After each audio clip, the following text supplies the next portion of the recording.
Good morning दोस्तों। Good morning बच्चों। उम्मीद है आपकी पढ़ाई बहुत अच्छी से चल रही होगी। आज से हम लोग क्लास 9th के लिए फिर से वीडियो क्लास स्टार्ट कर रहे हैं पीडीएफ कम वीडियो फॉर्मेट में। यहाँ पे हम लोग संख्या पद्धति से स्टार्ट करेंगे। आज उसके मूलभूत कॉन्सेप्ट को सीखेंगे और उसके बाद हम लोग आगे बढ़ेंगे धीरे धीरे और डेली चैप्टर वाइज हम लोग पढ़ते जाएंगे।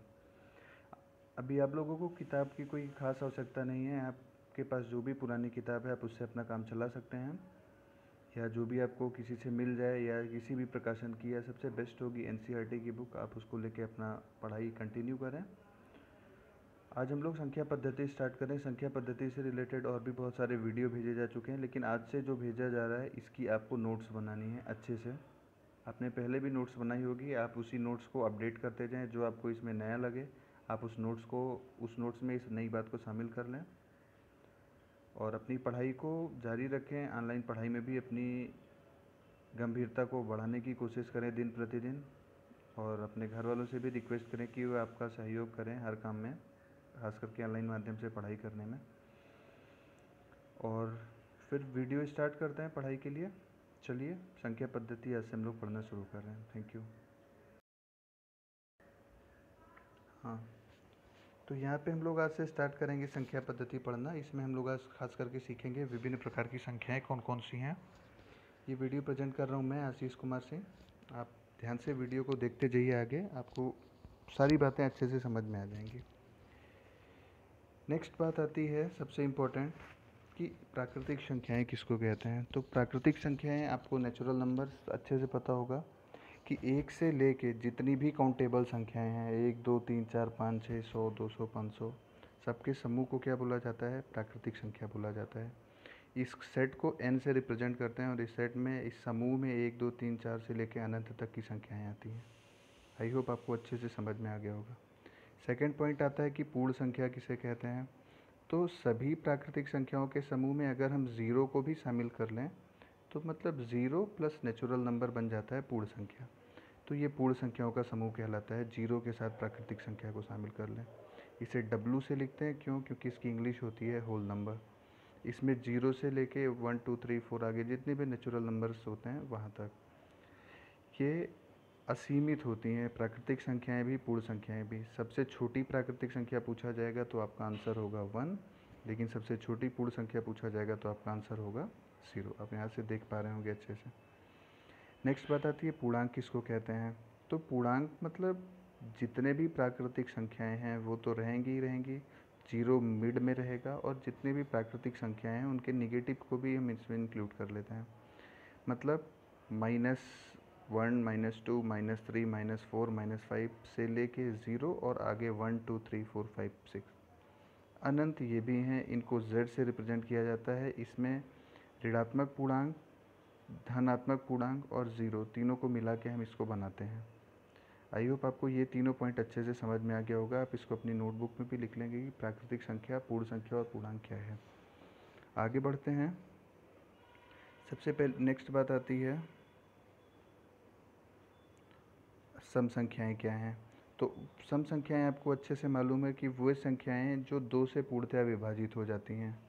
2 से विभाजित होने का मतलब है कि अगर उसको 2 से भाग दें तो कोई शेषफल ना बचे, तो वही संख्याएँ सम कहलाती हैं। जैसे 2 4 6 8 10, ज़ीरो, या माइनस में भी जितना मैंने प्लस में बोला 2 4 6 8 10, उसी को माइनस में भी ले सकते हैं। -2 -4 -6 -8 -10। इवन नंबर बोलते हैं इसलिए इसको ई से रिप्रेजेंट किया जाता है। आपको अच्छे से समझ में आ गया होगा।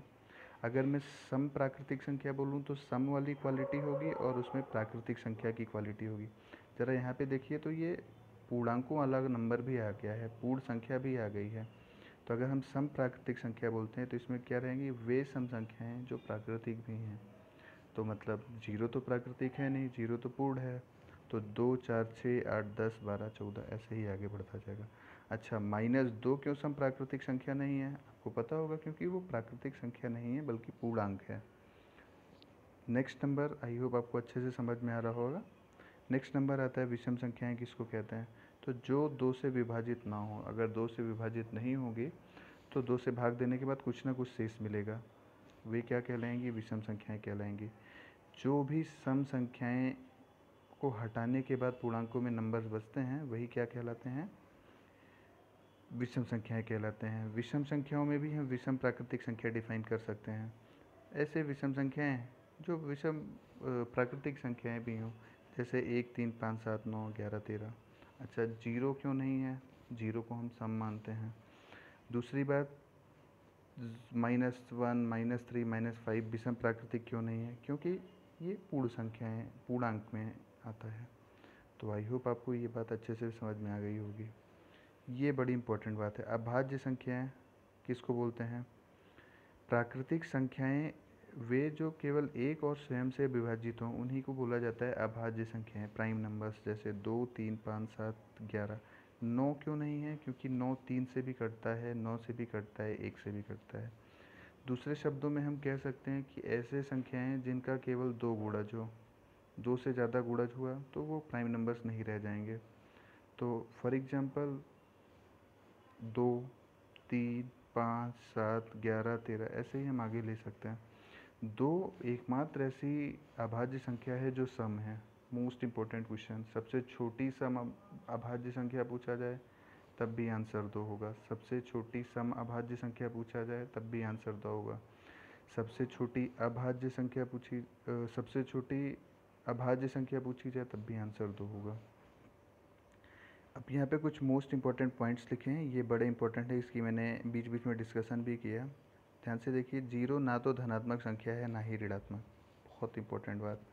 ज़ीरो एक सम संख्या है, इसको सम संख्या मानते हैं। नेक्स्ट, एक ना अभाज्य है ना भाज्य। अभाज्य क्यों नहीं है, क्योंकि एक का केवल एक गुणज है, वो स्वयं एक है, जबकि मैंने अभी अभी बताया था कि 2 गुणज होने चाहिए कम से कम। आई होप आपको अच्छे से समझ आ रहा होगा बात।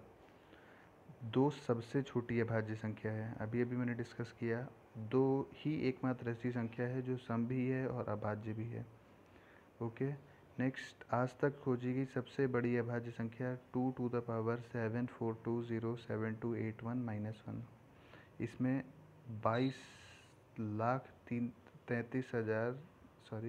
2,23,38,618 अंक हैं, तो बहुत बड़ा नंबर है, आपको याद नहीं करना है। आपको शुरू के 5 या 10 प्राइम नंबर्स याद कर रखने हैं। आप इस बात को अच्छे से अपनी नोटबुक में वर्ड टू वर्ड लिखते जाएंगे। नेक्स्ट बात आती है भाज्य संख्या किसे कहते हैं। सिंपल सी बात है, ऐसी सारी संख्याएं जो अभाज्य नहीं हैं। अभाज्य नहीं है मतलब जिसके 2 गुणनखंड से एक भी ज़्यादा हो गया तो वो भाज्य संख्या बन जाएगी। प्रत्येक भाज्य संख्या के 2 से ज़्यादा गुणनखंड होते हैं, देखिए ये बात भी लिखी हुई है। जैसे 4, 6, 8, 9, 10, 12, 14, 15, there are so many divisible numbers, आप इसको अच्छे से समझ सकते हैं। सहभाज्य संख्या क्या है, 2 प्राकृतिक संख्याएं जिनका महत्तम समापवर्तक 1 है, असहभाज्य संख्याएं कहलाती हैं। असहभाज्य संख्याएं कहलाती हैं मतलब जैसे वो दोनों खुद उनका मासा लिया जाए तो 1 है, मतलब उनका कोई कॉमन फैक्टर ना हो। जैसे 5 और 8 में कोई कॉमन नहीं है, 5 और 4 में कोई कॉमन नहीं है, 3 और 10 में कोई कॉमन नहीं है, या आप कह सकते हैं एक कॉमन है। तो ऐसे सारे नंबर्स जिनके सेट में अगर हम HCF लें, महत्तम समापवर्तक निकालें और आंसर 1 है, तो उसको हम बोलते हैं असहभाज्य संख्याएं। नेक्स्ट, अभाज्य जुड़वा संख्याएं। ये बहुत बेसिक पॉइंट है कि अगर 2 अभाज्य संख्याएं हैं और उनका अंतर 2 है तो अभाज्य जुड़वा संख्याएं कहलाती हैं। ट्विन नंबर्स बोलते हैं इनको अंग्रेजी में। जैसे यहाँ पे लिखा है 3 और 5, अंतर 2 है, 3 भी अभाज्य है, 5 भी अभाज्य है। 5, 7, 11, 13, 17, 19 दोनों ही अभाज्य होने चाहिए और उनका अंतर 2 होना चाहिए, तो ये जुड़वा संख्याएं बोली जाती हैं। आई होप आपको बात अच्छे से समझ में आ गई होगी। नेक्स्ट बात आती है परिमेय संख्या किसको कहते हैं। ऐसी संख्या जिसको P/Q के रूप में लिखा जा सके, P और Q पूर्णांक हो और Q 0 नहीं होना चाहिए। तो कोई भी भिन्नात्मक संख्या ही परिमेय संख्या कही जाती है। परिमेय संख्याओं के समूह को कैपिटल Q से रिप्रेजेंट करते हैं। कैपिटल Q ऐसी संख्याओं का समूह है जो P/Q के रूप में लिखी गई हैं। P और Q दोनों ही पूर्णांक है और Q इसका हर डिनोमिनेटर 0 नहीं होना चाहिए। बात ख़त्म। ये बेसिक सा पॉइंट है। 2 संख्याओं के बीच में अनेक परिमेय संख्याएं हो सकती हैं। इवन वी कैन से कि अनंत परिमेय संख्याएं हो सकती हैं। अगर हमको 2 संख्याएं दे दी जाए और उनके बीच हमको परिमेय संख्या निकालना हो तो हम सिंपल सा फंडा अपनाते हैं, उन दोनों संख्याओं को जोड़ते हैं और उसको 2 से भाग कर देते हैं, इस कॉन्सेप्ट का हम लोग कल उपयोग करेंगे न्यूमेरिकल लगाते समय।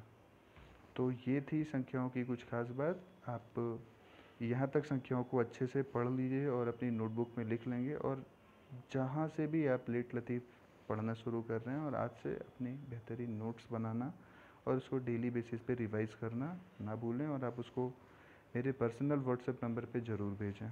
Thank you. आज की क्लास यहीं पे समाप्त होती है। अपनी पढ़ाई जारी रखें। ढेर सारी शुभकामनाएं आपको। धन्यवाद।